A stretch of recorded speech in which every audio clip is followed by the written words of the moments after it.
que los represente. La persona que ustedes designen va a ser el presidente del jurado. ¿Bien? Esa persona va a ser el que va a comunicar si existe algún problema, alguna duda, se va a comunicar con el oficial o la oficial de sala, y si tiene alguna duda, alguna pregunta que formular al juez, en este caso que soy yo, me acercan la pregunta por escrito. Si está dentro de mis posibilidades, se las voy a responder y les voy a hacer conocer a las partes de qué se trata. Bien, lo que tienen que tener en cuenta es que, llegado ese caso, espero que no, en la pregunta que formulen, no pueden adelantar en nada de cómo están avanzando en la deliberación. ¿Bien? No pueden estar adelantando si van por un lado o por el otro lado. ¿Queda claro? Bien. Entonces, bueno, no me queda más que decirles que es muy tedioso, muy aburrido tener que leerle todo esto, así que he convenido con las partes que voy a explicárselo de manera verbal, y si queda alguna duda, lo van a leer. Todo esto ya fue hablado con las partes. Bien, así que bueno, les paso a explicar en qué consisten estas instrucciones. El juicio se abrió el día lunes pasado. Recuerden que en esa oportunidad yo les dije cuál era mi función y cuál era la función de ustedes. Yo les expliqué que mi tarea en el juicio iba a ser dirigir la audiencia, resolver las incidencias o los problemas que tengan las partes, pero que a la hora final los que iban a decidir sobre los hechos o sobre el hecho, materia de acusación, iban a ser ustedes. Eso es lo principal. Entonces tengan en cuenta todas las explicaciones que les di cuando comenzamos el juicio y todas las que se fueron dando a medida que se iba avanzando. Ustedes han escuchado varias explicaciones respecto a cómo iban declarando los testigos, o qué íbamos haciendo, o por qué un defensor preguntaba, o el fiscal preguntaba, o cuál era la mecánica del desarrollo del juicio. Entonces ahora lo que yo voy a hacer es ampliar estas explicaciones. Ustedes van a ir a una sala contigua cuando finalice esta audiencia, y es allí donde van a estar ustedes solos. En esa sala van a quedar los 12 jurados titulares. No va a haber nadie más que ustedes. La sesión a la cual ustedes van a ingresar es secreta. Nadie va a saber lo que ustedes hablan ahí. No se pueden comunicar con nadie del exterior, salvo con el agente de sala, para los asuntos que yo ya les indiqué. Cuando entren a esa sala, ahí van a tener la oportunidad ustedes de hablar entre ustedes para decidir el caso, para decidir si el hecho que fue materia de acusación existió, si lo cometió el acusado o no, si debe ser declarado culpable, si debe ser declarado no culpable. También deben decidir, para el caso que opten por una declaración de culpabilidad, cuál va a ser el derecho que van a tener que aplicar. El derecho que van a tener que aplicar va a ser necesariamente el derecho que les voy a explicar a continuación. Y lo que tienen que tener en cuenta a la hora de discutir, de deliberar entre ustedes, es solamente y únicamente la prueba que se produjo en el juicio. Nada más que eso. No pueden tener ningún tipo de información extra que accidentalmente hubieran obtenido en estos días, o porque leyeron algo, no. Únicamente lo que se vio en el juicio. Si ustedes cometen el error de introducir alguna información o algún comentario que algún tercero de manera imprudente o deliberada les haya hecho, y ustedes introducen esa información, sea para el lado que vaya en la balanza, va a ser injusto. ¿Por qué? Porque no le va a dar la posibilidad a ninguno de los abogados a controlarla. Entonces, una información de ese tipo sería ilegal, sería perjudicial para el veredicto no sería justo. Tienen que tener en cuenta, cuando estén deliberando, lo que les señalé en su momento. Tienen que abrir la cabeza, tienen que entrar a esa sala dispuestos a discutir entre ustedes. No vayan con una idea de yo ya sé lo que voy a hacer y encerrarse en una sola idea. No. Denle la posibilidad al otro que tienen al lado, a la otra persona que integre el jurado, de que pueda ser escuchada, que puedan decirse las cosas que han visto del caso, discutan, no se cierren. Si tienen que cambiar su posición, cámbienla. Lo que se les pidió en su momento fue cuando juraron, es que ustedes debían resolver el caso de manera leal, según el saber entender, leal saber entender. ¿Qué significa esto? Esta expresión media rara, que ustedes deben ser sinceros con lo que han obtenido del juicio y con la solución que le están dando al caso. ¿Sí? La solución que ustedes le van a dar al caso hacia la administración de justicia. ¿Bien? Acá hay una familia de la víctima que necesita una respuesta y hay una persona acusada que necesita salir de ese estado de incertidumbre que lo tiene ahí entre las cuerdas, con una espada sobre la cabeza, con una acusación gravísima. Entonces ustedes van a decidir la suerte, por así decirlo, en función de la información que se ha debatido, que se ha discutido, si va a haber una declaración de culpabilidad o si por el contrario la declaración va a ser de no culpabilidad. A la hora de resolver ustedes el caso,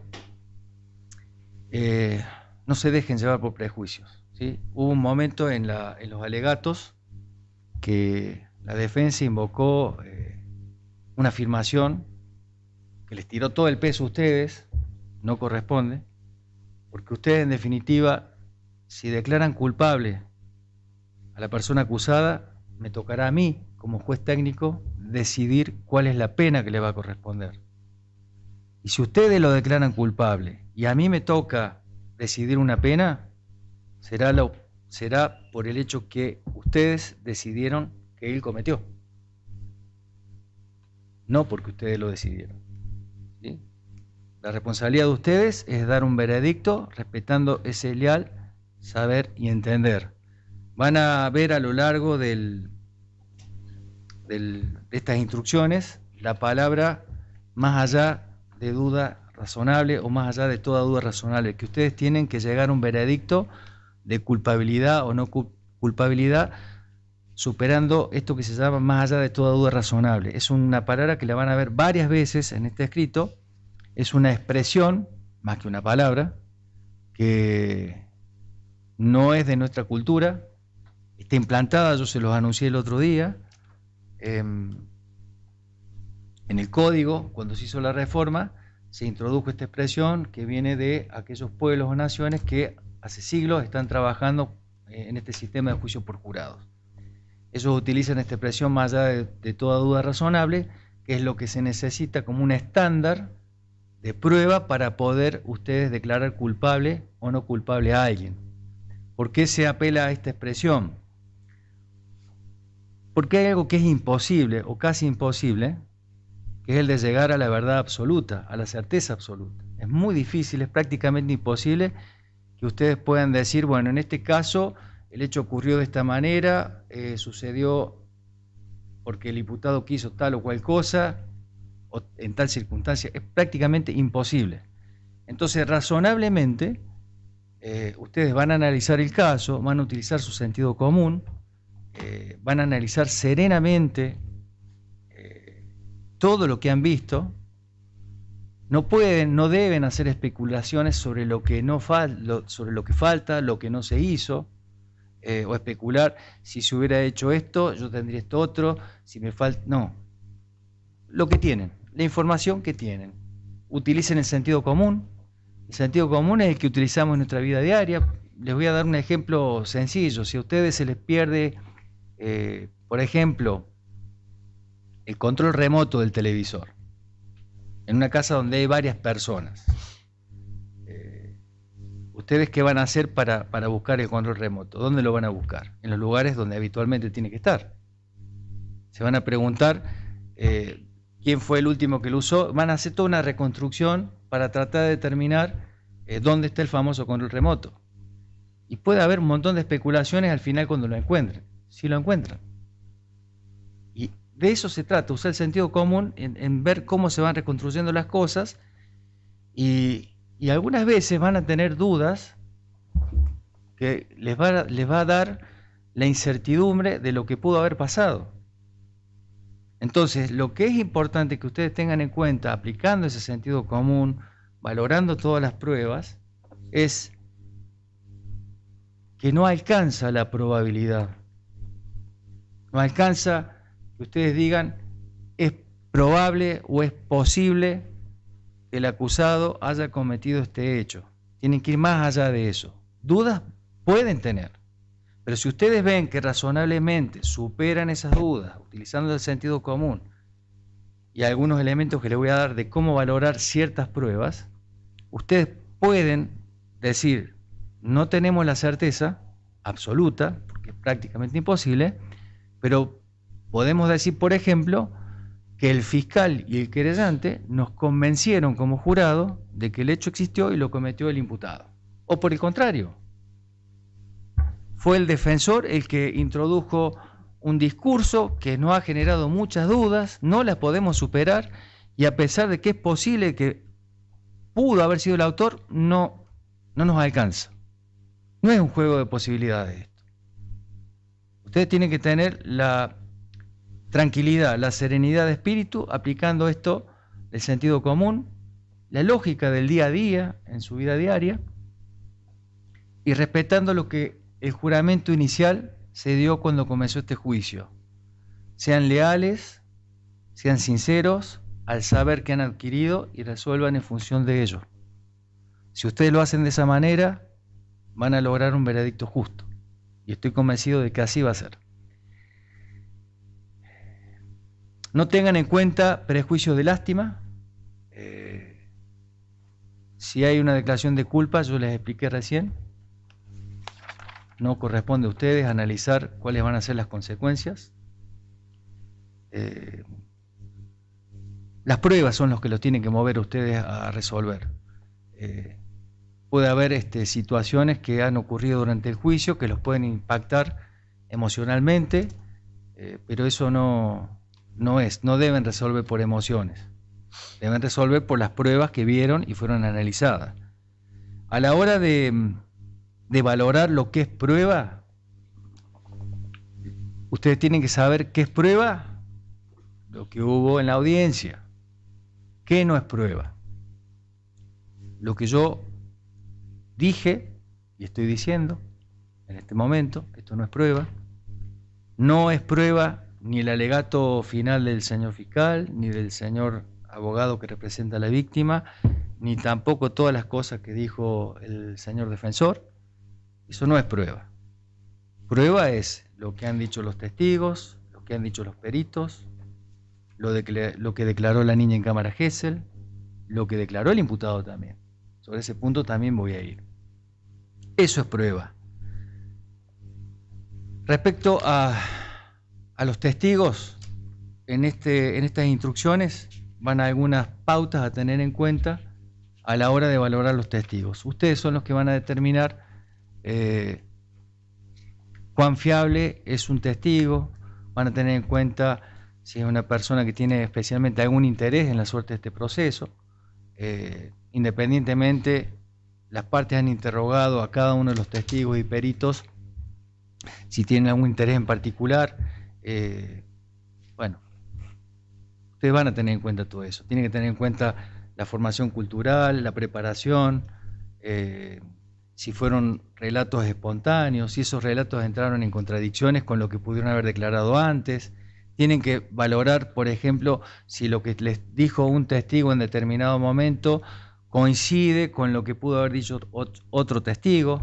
Tengan en cuenta que cuando los testimonios son sinceros, son creíbles, vienen de personas que han percibido con su sentido lo que han visto, lo que han escuchado, lo que han tocado, y esa información que proviene de su experiencia, de lo que han experimentado vida y que tiene interés para esta causa, es lo que ustedes van a valorar. Esto se los digo en contraposición a testigos que habrán escuchado por ahí decir o afirmar: yo escuché cuando fulano de tal dijo tal o cual cosa. Es lo que se llama testigo de oídas, ¿sí? El testigo de oídas no prueba el hecho. El testigo de oídas prueba que fulano o sutano dijo tal o cual cosa. ¿Bien? Eso ténganlo bien en cuenta. No es que no lo pueden valorar, sí lo pueden valorar, pero lo tienen que cotejar con toda la prueba. ¿Bien?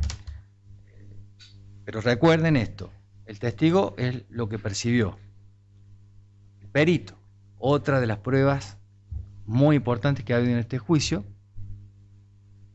el perito habló de su experiencia, habló de su profesión, habló de sus conocimientos y de las preguntas que le fueron formuladas. Las mismas reglas para los testigos valen para los peritos. ¿Qué tienen que tener en cuenta? Si la información que les dé el perito o les dio el perito en el juicio, si es creíble, analicen cómo fueron los discursos, si eran discursos espontáneos, ricos en conocimientos, que lo que le estaban diciendo es comprobable con determinadas pautas, con determinados indicadores, que se condice además con determinada información que pudo haber dado algún testigo u otro perito. Valoren si hay declaraciones de peritos que pudieran contradecirse, tengan en cuenta qué experiencia tiene ese perito, cuáles son sus títulos, cuál fue su preparación, etc. Sigamos. Puede ser de que durante el juicio yo haya dado instrucciones, le sumamos estas, y puede ser también que terminada esta audiencia, espero que no, les tenga que dar nuevas instrucciones. Bueno, yo lo que les quiero decir es que todas las instrucciones son importantes, no hay una más importante que otra, todas son importantes, ¿sí? Y tengan en cuenta, me olvidaba de algo, se los dije en su momento, de que lo que yo había dicho acá en el juicio no es prueba. Ustedes habrán visto que en algún momento yo le di la razón a algún abogado o al fiscal o al querellante, que hubo una objeción, que yo le dije que sí. Bueno, esto no tiene nada que ver con que yo tenga una preferencia por uno o por otro, esto también se los dije. Y esto no es un indicador para ustedes, ni un síntoma, ni una alerta, ¿sí? No lo tomen de esa manera. Lo mío no va ni para un lado ni para el otro. Se los dije también, tengo la misma obligación de imparcialidad que ustedes. Me faltó lo último, con respecto a cómo valorar las declaraciones. El imputado tiene derecho a declarar, ustedes me habrán escuchado que al comienzo del juicio se lo expliqué. La declaración del imputado también es prueba. Esto se los dije en algún momento. Entonces, a lo largo del juicio, ustedes lo han escuchado al imputado cuando declaró en la inspección ocular que hicimos el primer día. Esa declaración es prueba. La declaración que prestó ante la jueza de garantías, que fue vista en el día de la fecha, es prueba. Y la última declaración que hizo ante ustedes también es prueba. ¿Cómo la tienen que valorar?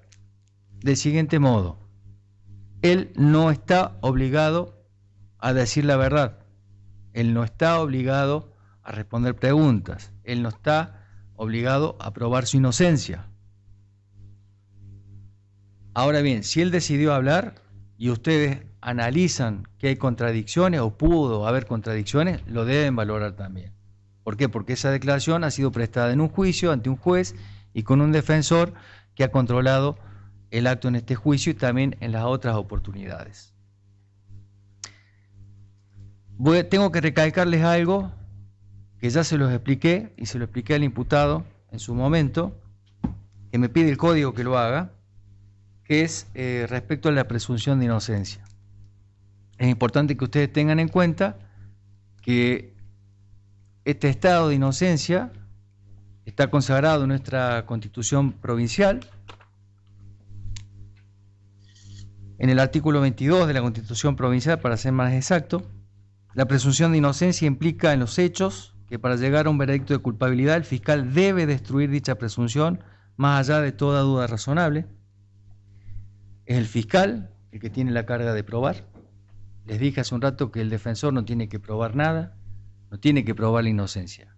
Esto no quiere decir que si el defensor dijo por ahí o afirmó algo, más allá de que no tiene obligación, ustedes para tomar por válido una afirmación tienen que ver si realmente lo acreditó. Pero no tiene esa obligación, ¿bien? No tiene que probar la inocencia. Entonces, es importante que tengan en cuenta entonces que a pesar de haber venido a juicio con una acusación formal, usted lo ha escuchado el fiscal, que lo señaló con el dedo, que le dijo que es culpable, también el querellante, y han escuchado por ahí gente que declaró y dijo él fue el que la mató. Bueno, son todas valoraciones válidas que la tienen que tomar como de quien vienen.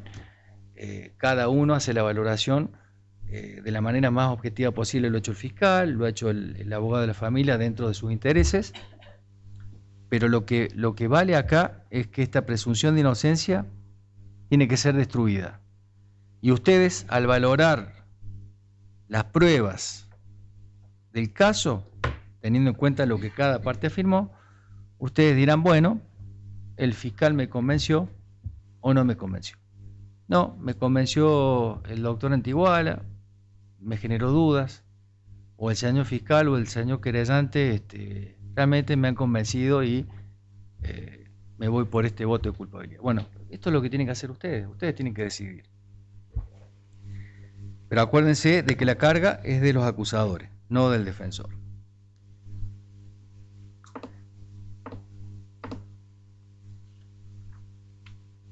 En el instructivo figuran pautas a tener en cuenta respecto a la valoración de testigos y peritos. Acuérdense que los testigos están obligados a decir la verdad, hablan de lo que vieron, de lo que escucharon, de lo que sintieron, de lo que percibieron con sus sentidos.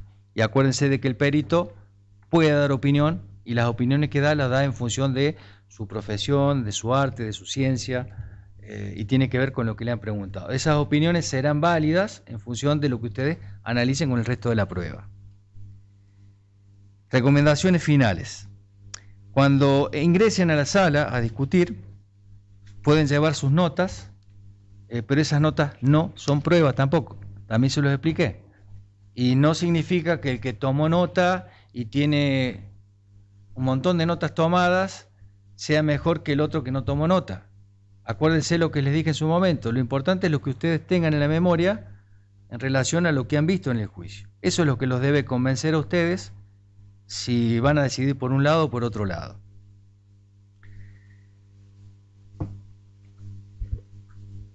A la sala van a ingresar con la información que obtuvieron acá.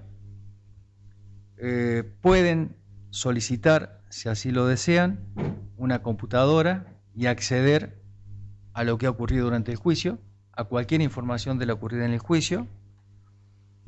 En el juicio se han incorporado fotografías, videos, conversaciones, en fin, un montón de material que es distinto al de la declaración testimonial y la de los peritos. Así que les voy a dar otra pauta más, que es la final, que tiene que ver con la valoración final del caso, ¿sí? Este caso encierra una acusación sobre un hecho que se le acusa al acusado, en el cual habría violencia de género, ¿sí? Tengan en cuenta en estos casos que ustedes se tienen que despojar de prejuicios machistas que han sido generados o han construido estereotipos de cuál debe ser y no debe ser el comportamiento de una mujer. Estos estereotipos culturales, patriarcales, han sido creados culturalmente, les repito, se han venido dando en el tiempo, generación en generación, y han generado ideas que no tienen que tener a la hora de resolver, se las tienen que sacar de encima. Ideas como, por ejemplo, de que la mujer es buena y sumisa, que la mujer debe hacer los quehaceres domésticos, que la mujer tiene que lavar y planchar, que solo sirve para eso, que una mujer no le puede discutir a un hombre, que una mujer no debe disponer económicamente por encima de la pareja. Bueno, todo eso son estereotipos, ¿sí? Entonces, si ustedes advierten, en el caso, algún tipo de desigualdad, ustedes tienen que hacer el esfuerzo por equilibrar la situación y no tener en cuenta esos prejuicios machistas. Tampoco tienen que usar a la hora de valorar prejuicios en contra de la nacionalidad boliviana o de cualquier otro tipo de nacionalidad que hayan escuchado en esta sala, ¿sí? Por ahí han escuchado apreciaciones que descalifican a nuestros hermanos bolivianos, ¿sí? Se los trata despectivamente como bolitas o, bueno, y un montón de cosas más. Quítense esa idea, ¿sí? Y en particular me interesa porque tanto víctima como posible victimario son bolivianos y viven en nuestro país. Entonces merecen nuestro mayor respeto. Respecto de la víctima, una última apreciación que fue motivo de discusión a la hora de fijar las instrucciones, que es la de tener en cuenta que en este juicio no se ha investigado a la víctima. Se ha investigado si el acusado cometió o no el hecho que le hicieron conocer cuando se abrió el juicio. La víctima no es ni debe ser investigada, ni debe ser descalificada por algunos comentarios o por algunas cuestiones que pudieran haber escuchado en este juicio. La víctima no habla, no tuvo la posibilidad de defenderse en este juicio, no la tiene. Entonces tengan en cuenta esto. Por último, y ya les pido disculpas si los he hartado, pero no me queda otra, les voy a dar las pautas que tienen que tener en cuenta para el caso que ustedes determinen que el imputado Cronenbold deba ser declarado culpable del hecho que ha sido materia de acusación. Si ustedes llegan al veredicto de culpabilidad, es porque han fijado el hecho, que es la obligación suya. Ustedes fijan si ese hecho existió. Y si ese hecho para ustedes fue cometido por Cronenbold, le van a deber aplicar el derecho que les voy a dar a explicar a continuación. Para el Código Penal argentino, el homicidio existe cuando una persona mata a otra. Esa es la figura básica. Tengan en cuenta que en un homicidio hay una acción, que es la de matar, y ese resultado que es la muerte de otra persona. La ley dice, y es lo que se interpreta, que para que sea un homicidio simple, además de esa acción que tiene el resultado muerte, debe haber sido querida por la persona que hace la acción de matar, ¿sí? Es equivalente a intencionalidad, ¿sí? En nuestro código, los doctrinarios y todos los que escriben, y los jueces, los abogados, hablamos de delitos dolosos, ¿sí? Esto exige que la persona que mata mínimamente se represente que con su acción que todavía no comenzó, que con esa acción va a provocar el resultado muerte, sea de manera directa, indirecta o eventual. En este caso, la acusación es de un homicidio doloso, ¿bien? Un homicidio en el cual, por la manera en que se ha producido de acuerdo a la acusación, ha sido querido, ¿sí? Eso ténganlo en cuenta. Es evidente que la acción de pegar un golpe en la cabeza va a producir la muerte. Entonces, ustedes tendrán que determinar si esto fue cometido o no por el imputado. Acuérdense de las... Después voy a ir sobre los hechos probados que nos olvidamos de incluir en las instrucciones.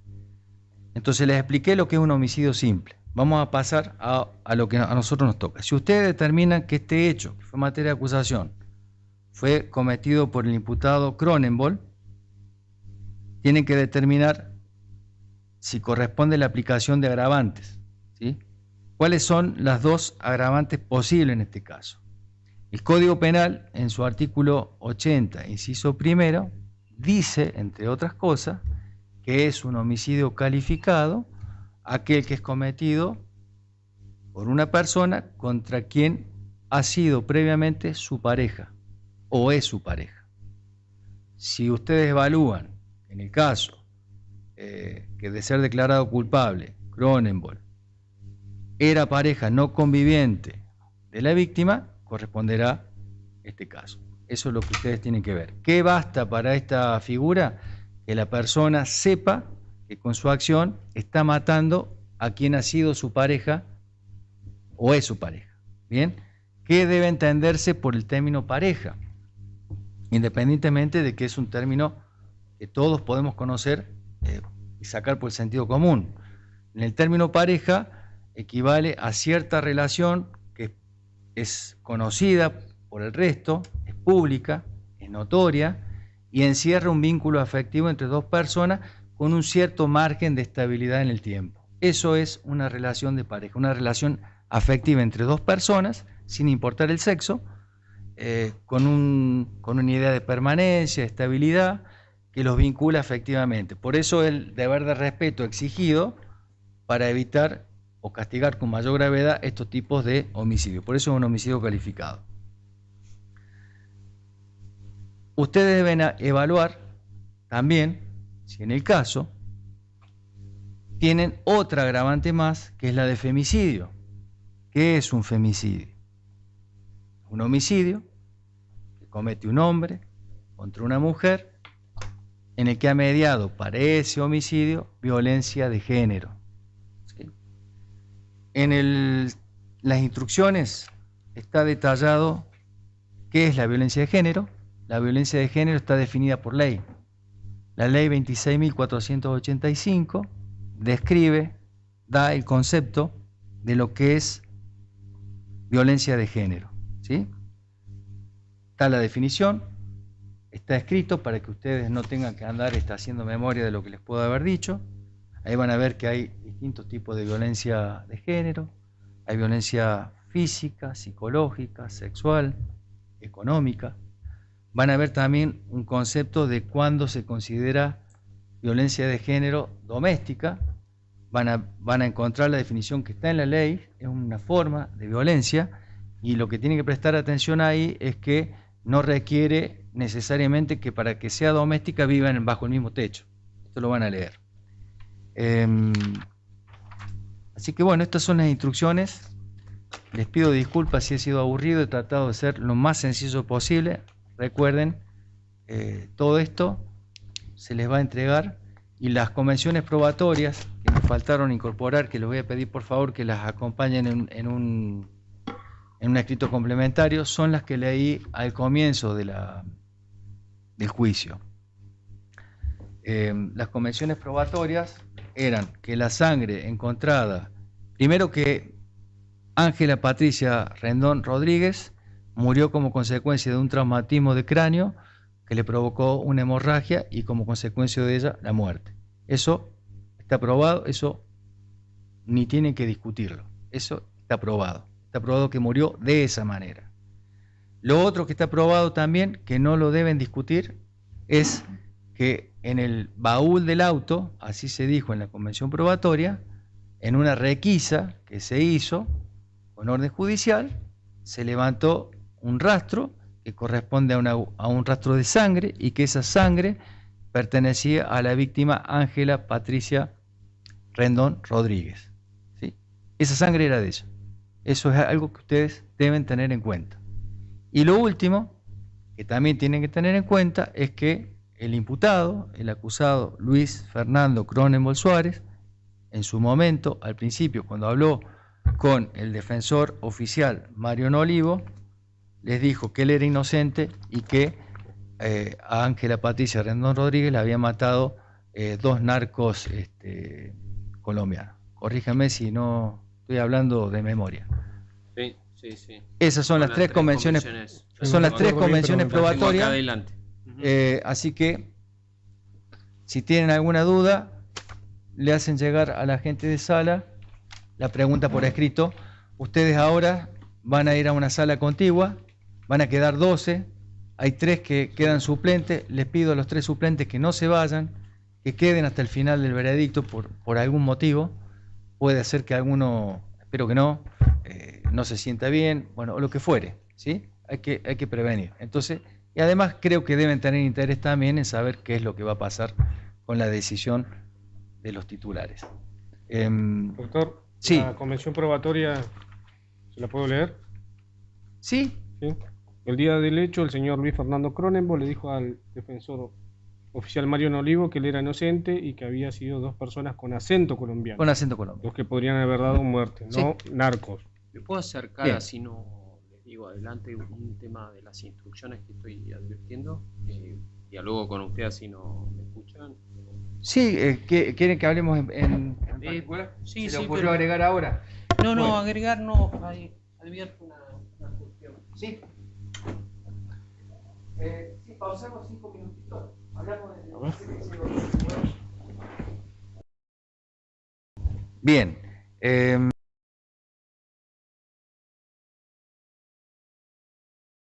Las instrucciones por escrito son 12 los que quedan en la sala. Deben designar un presidente. El presidente es el que va a canalizar, o la presidente va a canalizar con la gente de sala o la gente de sala lo que quieran hacernos conocer. Ustedes van a deliberar hasta que lleguen a un veredicto por unanimidad. ¿Qué significa esto? Los 12 tienen que estar de acuerdo en lo mismo. ¿Bien? ¿Sí o sí? Es una exigencia del código. Entonces, se van a encerrar, van a discutir y tienen que llegar a un acuerdo los 12. Para el caso que ustedes lleguen a un veredicto, van a tener un formulario que va junto con las instrucciones donde dicen 4 puntos. Hay 4 puntos, ¿sí? En el veredicto hay un formulario que al comienzo de cada punto tiene un espacio donde ustedes van a marcar con una X la opción por la cual ustedes se han decidido. Para el caso que llegan a un veredicto por unanimidad, es decir, todos. En el formulario, si quieren se los leo. Tenemos por acá. Acá está. Bueno, el formulario es este. Son 4 puntos. 1, 2, 3, 4. Para el caso que ustedes opten por alguna opción, van a marcar con una X, la que ustedes crean que acomoda el caso. Esto tiene que ver con el encuadre legal, ¿sí? Si ustedes determinan que el imputado es culpable, por ejemplo, de homicidio por la relación de pareja, marcan con una X. ¿Sí? Si creen que es culpable por eso. Si ustedes creen que es culpable no por eso, sino por la segunda, que sería por el delito de femicidio, que yo ya les expliqué lo que es, marcan eso. Si ustedes consideran que son las 2 figuras en la opción que ustedes decidan, marcan la 3. Marcan la 4 para el caso que ustedes lleguen al veredicto de que hay que declararlo no culpable. ¿Sí? Recuerden esto en caso de duda y es en beneficio del imputado. Ustedes tienen que ir más allá de la duda razonable. ¿Bien? Bueno. Doctor. Una aclaración final. No sé si se los dije, pero fue en la conversación privada que tuvimos, cuando le expliqué lo de las figuras distintas y le hablé del homicidio simple, les dije, no sé si les dije, pero bueno, ya estoy muy cansado, la verdad, de que para el legislador nuestro, la figura de homicidio no requiere una motivación especial. ¿Bien? No requiere. Hay algunos tipos de delitos que cuando se da cierta motivación puede ser un motivo para que ese delito de homicidio se agrave además. ¿Bien? Y lo último que ya está es, tengan en cuenta que a lo mejor en el juicio no están todas las respuestas que ustedes hubieran querido tener. ¿Bien? ¿Hay alguna instrucción más que consideren yo lo que que le debo quisiera- dar al jurado. Doctor, lo que quisiera es que le explique la condicionalidad si no llegan. Bien.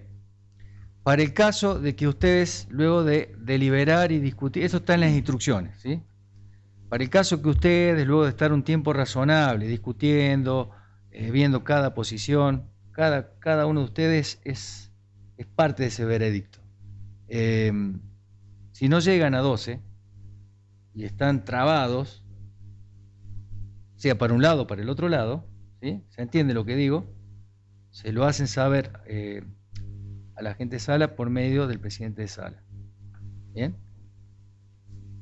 Me piden hablar conmigo, todos nos vamos a quedar acá en el edificio y nos hacen conocer que no tienen la unanimidad que exige la ley.